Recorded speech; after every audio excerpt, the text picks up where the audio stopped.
dahil ito ay binigay sa akin ng Panginoon. Amen. Amen. So, isipin nyo, ito ay natira sa Mindoro. Nagpunta sa amin at tinanap ako.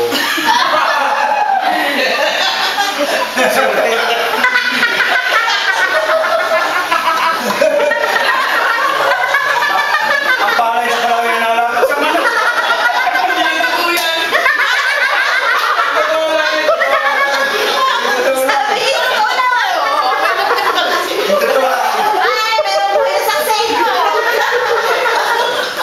Hindi, ano to, sa totoo lang.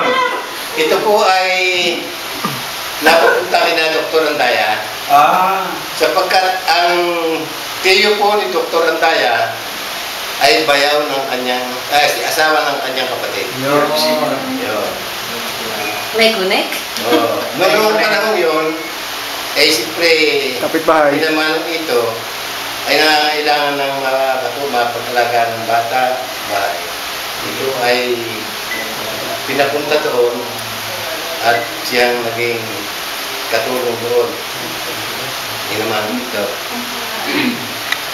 Ay siguro nga po ay Sinanap kayo. tugunan pa Panginoon sapagkat kapag ako ay nananalangin, ay idinadalangin ko po yung sa totoo lang po, kung ako ay mayroong nagugustuhan ng mga babae, ilan man sila, totoo yun. Pag ako mayroong nakitang babae, parang gusto kong ligawan, idinadalangin ko, sama-sama kong idinadalangin sa Panginoon kung alin ang kalupang iyong kalooban. Siya mo ibigay sa akin. Yung parang naman mo din. Yun. At akin naman naging panalangin ko, panata ko sa Panginoon. Hindi ako mag-aasawa na hindi Adventista. Ayun, awa ko ng Diyos, nandigaw ako sa Kanya. Lalo ng tatlo. Natanggap naman. Kaya po nung matanggap, Nadalay. nagkaingi. Sa totoo po, sa higpit ng Migsibay siguro yung sadyang kaloob ng Panginoon, kami po ay nagpakasal. Ako'y sumama sa kanya sa Mindoro na siya umuwi. Kami po ay nagpakasal na hindi nakapunta yung magulang. Dahil meron kaming kasunduan na magtatakda kami ng kasal, paparoon sila. Ngayon, nung magbigay nung magbigay ako sa kanila ng petsa, na ang petsa naman ay yung pagkapag-approve sa munisipyo nung sa parents consent, ang akala nila, kami nakapagpasal na. Kaya hindi sila nakapunta. Kami po ay nagpakasal sa mayor. Pagkatapos po ng aming kasal, kami po ay kumain ng halo-halo. Totoo po yun. Halo-halo po ang kinain namin. Ang bayan po ay yung aking bayaw. Dahil ako pinapaparong wala akong pera. Pero awa po ng Diyos, kahit na kami ay walang nagastos sa pagpapakasal, ay kami po ay nakalabing 3 ng anak. Family planning ba yan? Yun po yung pagpapala ng Panginoon.